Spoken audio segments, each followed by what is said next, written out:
All right. I'm seeing that I'm getting clicks on like the hotter Marvel DC titles as single issues. So I guess that's what you guys want from a comic book reviewer. So we're going to do this. Yay for bread tubing, right? I hate single issues. I think it sucks for modern times, but it is what it is. And this is how I guess most people still read their comics. So, and this is another one where it really doesn't lend itself towards single issues. It's definitely written for a longer storyline.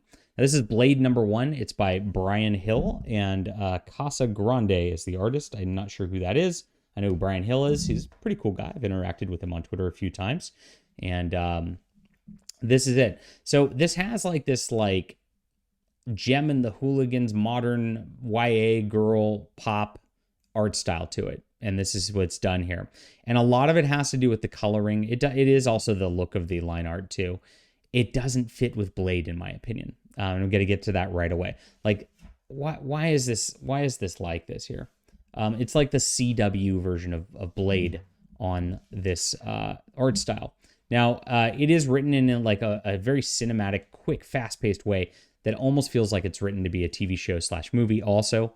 And that is what it is. Now, at first, it's this girl who's in a club and she's getting chased by vampires, and of course, Blade eventually goes in and just cleans up.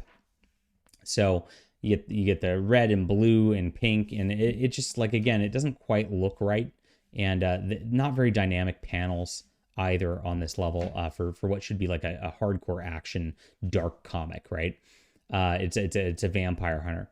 But the writing's pretty good. I mean, you get a basic sense of who Blade is. If you've never read it before, never watched the movies, you're like, okay, he's a vampire hunter. He's a part monster himself. He's got these werewolves who are begging her to find this girl, and that's why he's there after her, protect her, because of course the world's going to end if not for him. And again, it's just like very CW like girly art, which does not lend itself towards this. It really hampers the story. It does make it a little bit hard to get through.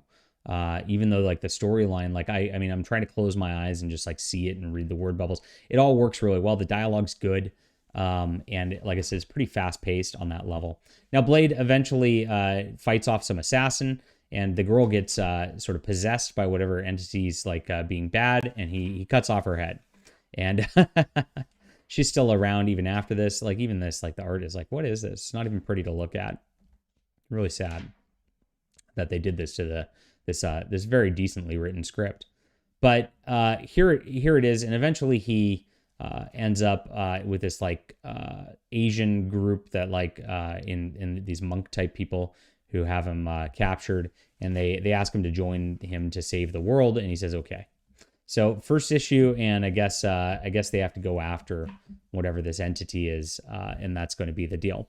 So definitely written toward trade. It's very much a decompressed storyline, and it is fast paced. I mean, it's written almost in a way that like the dialogue's almost manga level fast paced.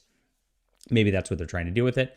Like I said, the art really does not fit this storyline very well whatsoever. They could have done a better job teaming these things up. I mean, that art has a place. I don't think it's bad. Like from a like craft perspective, it just doesn't. It's not Blade, and that's the problem here. So overall, it did detract from it quite a bit. I'm going to give this a 6.5 out of 10, just slightly below average because of that. But the writing was pretty good, and so you can look forward to a decent storyline from Bryan Hill here. Leave a comment down below with what you think about this. Hit that like and subscribe button. We'll be back soon.